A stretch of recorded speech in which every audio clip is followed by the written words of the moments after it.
What's going on, everybody? So today I've got another little list for you guys.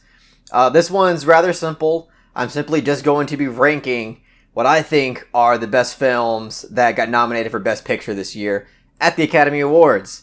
So this list, I am going to try my best to keep it at an objective level here. I'm going to try my absolute very best to keep my personal biases out of it. Even though that's virtually impossible because, we're all human beings and my personal bias is always going to seep into it somehow. But I'm going to try to keep this on an objective basis. And I know that art is objective, blah, blah, blah, but you know what I mean when I say objective. Just from a filmmaking standpoint, if I'm just trying to keep my personal taste out of the mix, this is what I think are the ranking of the Best Picture films that got nominated this year. So without any further prerequisites, let's just get right into this list at number 9, because we all know that for some reason the Academy only chose 9 films, even though they had the capacity to fill it up with 10, because they're just a bunch of stuck-up, out-of-touch morons. So at number 9, we have Little Women, which is written and directed by Greta Gerwig, and has a pretty awesome cast, ranging from Saoirse Ronan, Florence Pugh, Laura Dern, and a few other notable people like Meryl Streep, the person that can pretty much fart in any movie and then still get nominated for an award. Didn't happen this time because I guess she didn't have enough screen time to get anything. But it almost happened. It almost happened again. Anyways, Little Women, number 9. I know that I'm going to probably get a lot of shit for this. I'm pretty sure people who love Little Women are already hitting that dislike button, which is fine. Go ahead and hit that dislike button. I don't care. But all I know is that real ones who hit the dislike button don't just walk away. Real ones leave a dislike and then battle it out with me in the comment section. So I look forward to further intellectually stimulating discussion about this. But Little Women was a film that disappointed me in a lot of different ways. Let me start by saying I don't think this is necessarily a bad movie. I'm not going to go as far and say that it's a bad movie, but this is a film that was getting so much praise from everybody that I was talking to, and this has high critical reception among critics and audiences, and it let me down in pretty much every aspect of filmmaking. My biggest issue with it has to do with the fact that pretty much this entire film came off incredibly conventional. Really, absolutely none of it came off with the sense that this had a vision behind it, or some sort of unique touch behind it. And that was highly upsetting. And I understand that, not every film has to be this visionary, auteur type of film. But this film pretty much contained nothing that makes film special or great. This film could have easily been translated into a theater play, and you would have really hardly told the difference. And that's because this film doesn't really remotely do anything that resembles visual storytelling. And that was a huge disappointment because Lady Bird at least had some aspects of that in it, because I thought Lady Bird was a pretty great film, which is why I was going into this with not really high expectations, but with the expectation that I knew that Greta Gerwig is capable of making a pretty good film, and I didn't get really any dosage of visual storytelling in this. And I get maybe that's not what it was aiming to do, but I feel like visual storytelling is something that makes film special and makes film great. And it just didn't have any of that. A lot of the dialogue in the screenplay was just characters talking really fast, one after the other. And that made it to where, one, I really couldn't feel like I truly got to know any of these characters on a personal level. And two, it made it to where a lot of the information about the story and the characters and the setting was just given to you through quick character dialogue. And, that was quite upsetting. It made the film a bit uninteresting to watch. And it was, I get that it's just a lighthearted film, and maybe fans of the book really appreciated this movie because it really kept true to the spirit of the book, which is fine. If you're a fan of the novel and you just really enjoyed the way that this was adapted on screen, by all means, I can see why you would enjoy it in that aspect. But for me, this film didn't really have a lot to offer. A lot of the emotional moments, every emotional moment, in fact, I really didn't feel anything because I feel like the film didn't allow anything to sink in, and I didn't really get to know any of these characters on a personal level. There wasn't really a lot of intimate moments with any of these characters. There was only maybe one moment of true conflict involving Florence Pugh's character and Saoirse Ronan's character, and that was the most engaging conflict of the film, but it fizzles in 2 seconds. And I don't know. This film was a letdown. Again, I don't want to go as far as saying that this is a bad movie. It just came off incredibly average, and I feel like it didn't really do enough from a directing and writing standpoint to really captivate and engage me throughout the film. So I'm really sorry about this one, guys. I understand. I think a few of my subs have told me that they really enjoyed Little Women. So I apologize that I just didn't find this to be that great of a film.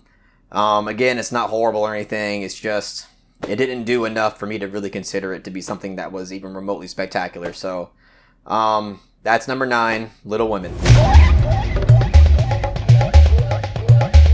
At number 8, we have Ford v Ferrari. So I'm pretty sure y'all guessed that this would at least be my number 9 or number 8. I did a review for this film, and I pretty much came out saying that I only watched it because of the massive hype around it. And I came out of the theater saying that it was an average film. Like, it just comes off as an average Oscar bait film with some pretty good performances from Matt Damon and Christian Bale. You at least enjoy watching their characters unfold on screen and seeing what happens to them later on in the film. There is tension in the film. Like, I think I mentioned in the review that in the third act of this film, you do feel some genuine tension. And I also believe I mentioned that the sound design and like the sound editing and sound mixing was actually really good. They did a great job at making sure that you feel the intensity of these races. And when it comes to that stuff, I thought it was really well done. There's also a few moments of conflict that I rather enjoyed. But overall, like, I don't see why people think that this is such an amazing film.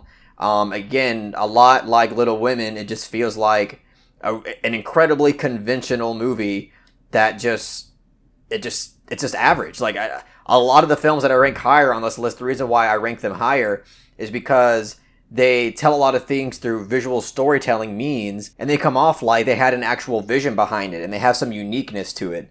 And this film, it doesn't really have that. It just feels like a production studio was able to put together something that was competent with some really, A-list actors that give pretty good performances and are able to embody the characters that they were given. And, in that respect, it's effective, but I don't see what's so great about it. To me, it's just kind of another average Oscar bait film. But yeah, I guess that's all I got to say about that. That's why it's number 8 on the list. So at number 7, we have Marriage Story. So I know that I also might get shit for this because it's pretty low on this list, but if I have any saving grace to this, know that I do not think this is a bad movie. I actually think this is a pretty great film. I gave this an 8.5 out of 10, I believe. This is a great movie, guys. This is like, from this point on in the list, I think every film that starts with Marriage Story and above are great films. I really enjoy everything from here on up. And Marriage Story is a great film.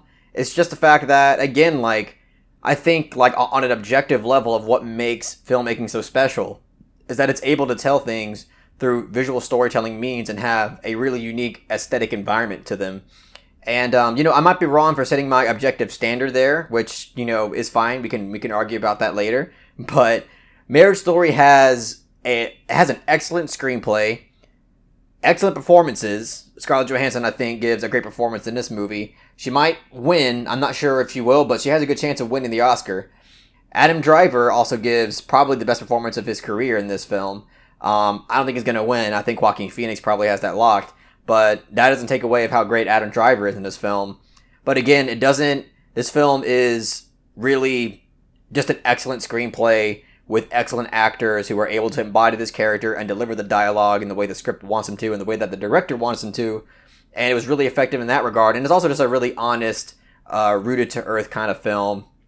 And it's a really good film. It's just, again, it just didn't have that aesthetic touch that I think makes filmmaking a special art form.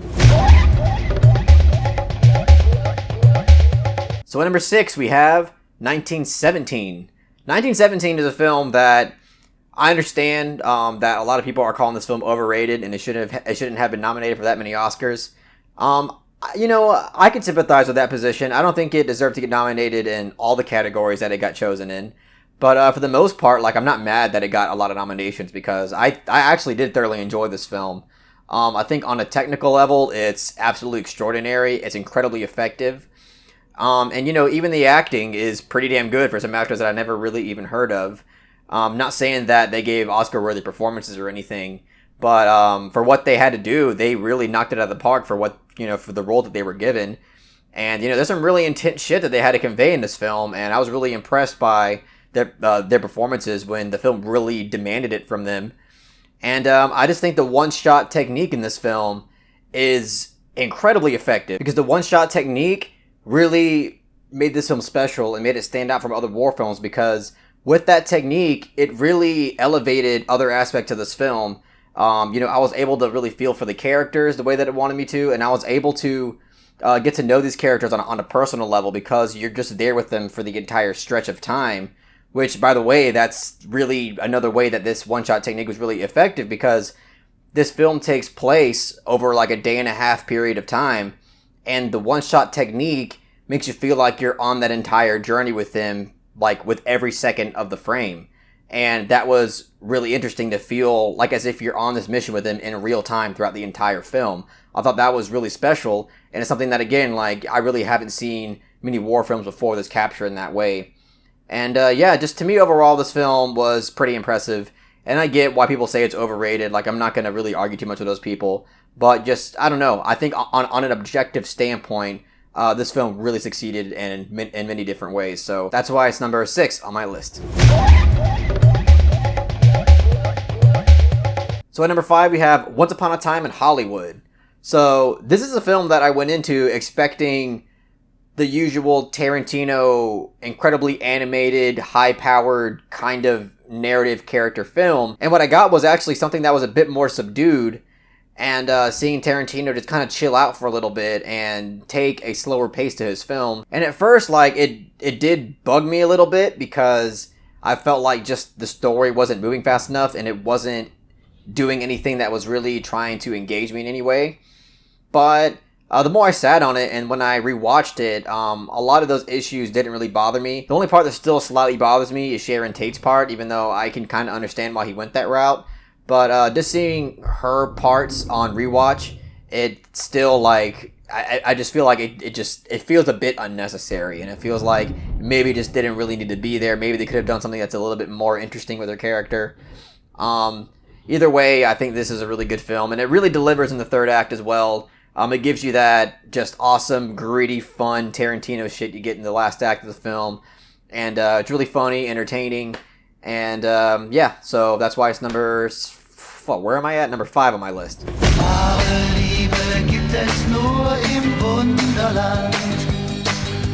So number 4, we have Jojo Rabbit.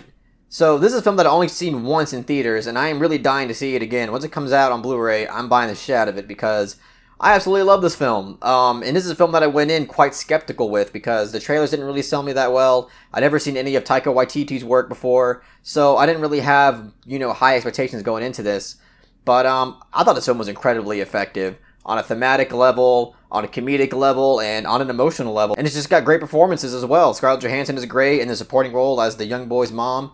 Roman Griffin Davis just gives an excellent performance. It was nice to see him get nominated for a Golden Globe, even though he didn't win.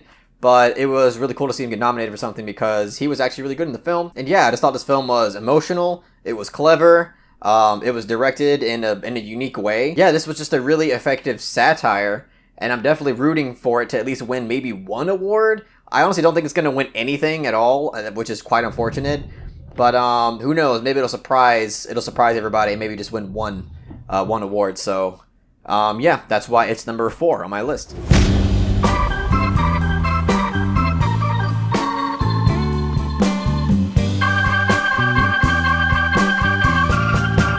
So at number 3, we have Joker. So this is a film that, I'm not gonna lie guys, like, this is a film that I really wanted to put like at number 1 and number 2. But again, I'm trying my best to kind of just keep my personal taste out of it and keep it on an objective level. And I know there's probably plenty of people watching this that are like, dude, if you were trying to put it on an actual objective level, this would be like number fucking 8 or something, or number 9. But I highly disagree. I think on an objective level, this film achieves a lot of what I think makes filmmaking special. On a thematic level, I think it's quite risky, and I like how it, tries to do something and tell a story that, isn't normally going to be revered, isn't something that's necessarily going to be guaranteed to have well-rounded praise from everybody. takes kind of a controversial approach to this character. Even though, I will say, like, the Joker, the character on his own is controversial, so you can give too much praise there. But this film could have went in a lot of different ways, and it decided to, stay relevant to our political climate and also tell something that I think is thought-provoking. I know that's probably, I might be alone on that, but I do think that this film, it definitely made me think a lot. I watched this with my dad, and this film really made him, see filmmaking on a more, like, artful level. He was coming out of it saying, like, wow, like, this film, I can see why, you like some of your art house films, because there was a lot of moments in this film that were told through pure aesthetic means that were really empowering and really effective. And it was just nice to see someone like my dad kind of get slightly enlightened by a film like this, and that was really cool. And yeah, I just think this film worked. Like, it's incredibly iconic. That Joker, the Joker stair scene of him on the stairs dancing, that's going to be remembered throughout film history. I don't think it's ever going to be forgotten. And I just think this film just did a lot of incredible things. And I don't care. I know a lot of people are going to be like, shit, man, this is way too high on the list. But I'm sorry. I think that this was really effective on pretty much every phase of filmmaking. The only maybe the weakest link of this is perhaps a screenplay. But everything else, like the aesthetics, the directing, the acting, I thought was really, really effective. So that's why it's number 3 on my list.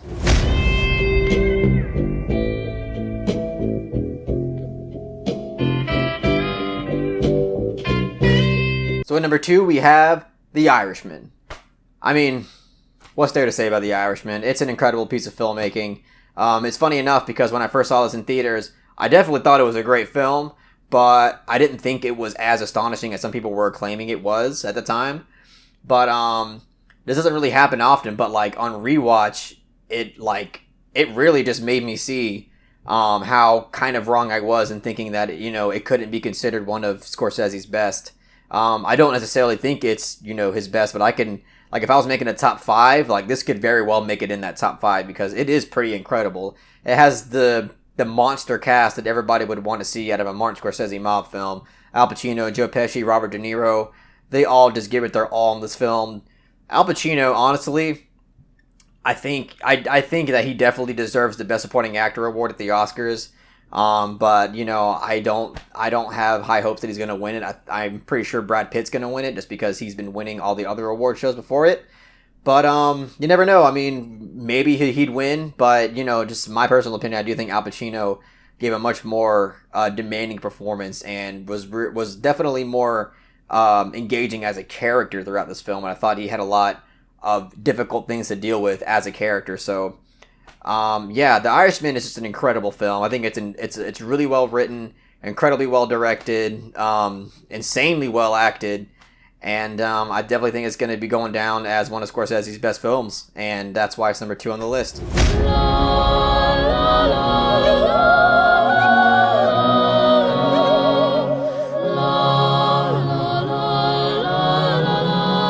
So at number 1, we obviously have Parasite. So Parasite, I had to give it that number 1 spot on an objective basis. There's just no way I couldn't give it that number 1. One thing that I love about Parasite so much is that I feel like not only is it an incredibly artful film and just, incredibly thematic and aesthetically stunning, but this is a film that I feel like you could show anybody and they would absolutely love. Just as long as they can get through that, like Bong Joon-ho says, that 1-inch barrier of subtitles. As long as they can get through that, this is a film that I can't really see anybody disliking because it's just incredibly well directed, incredibly well written, very well acted on top of that. And this film was just this film has, it's like the whole package, this one, because it has a brilliant screenplay, but on top of that, it uses what I find special about filmmaking to its advantage. So there's quite a bits of moments in here that are, visual storytelling moments that are truly captivating. Like, it uses the score, uses the camera work, and like subtle acting, and it creates these powerful moments for the film. And I just love that about it, because not only is there this awesome dialogue moments between characters and awesome just like screenwriting moments that have like what happens in the story and the narrative, but there's a nice like handful of moments that are just told through aesthetics, and I absolutely love that. This is, like I said, this is the full package. This really gives you the visual storytelling, and it gives you the brilliant screenplay, and that's why it's number one on the list, guys. It's an incredible film all around. There you have it, guys. That's my list. Remember, like, even though I am trying to do this on an objective basis, I can't help but my personal taste is probably seeping into here. And even though, like, I'm trying to be objective, this still really is my personal opinion of what I think is objectively better. So just remember that. I'm not trying to come off as some sort of, like, royal arbiter of what I think the grand fucking foundation of filmmaking is. But you know, I'm a human being. You know, I'm trying to just, like, have fun with this. So I'm sorry if you didn't have fun with this list. If you know, like I said, if you have a problem with anything that I said, or if you disagree with anything, I would love to have a discussion with you in the comment section. For those who have followed me enough and know who I am, more or less, you know that I really enjoy having debates about certain topics of film, philosophy, religion, politics, even. Like, I don't, like, you know, if that gets brought up, you know, I'll definitely talk about it. I'm not going to be shy about it. But yeah, I would love to have a discussion about anything that you might have disagreed with in this video. But before I sign off, I wanted everybody to know, if you didn't know already, that I'm going to be hosting a live Oscar stream on the day of the Academy Awards, which is February 9th. Got it right this time. And I'm going to be with the boys, Perry and Eric, and we are just going to have a grand old time getting pissed off and reacting to the Academy Awards. So if you'd like to join us for that, and have a good time while watching the Academy Awards with us, that would be awesome. I would be honored to have you. And I guess that's it for right now. Oh, and by the way, I might not be making a lot of content in the next month or so. I'll probably still have a few film reviews and whatnot, but content might slow down a bit just because of the fact that I'm going to be starting my next short film soon. I'm going to be starting it in like a week and a half. And obviously that's going to be occupying a lot of my time.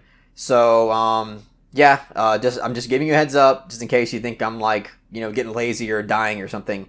That's going to happen. So I guess that's all I got to say, guys. If you really enjoy what I had to say about the Best Picture nominees, please give this video a thumbs up and share it amongst your friends. And don't forget to subscribe to the channel to be updated on more film-related content.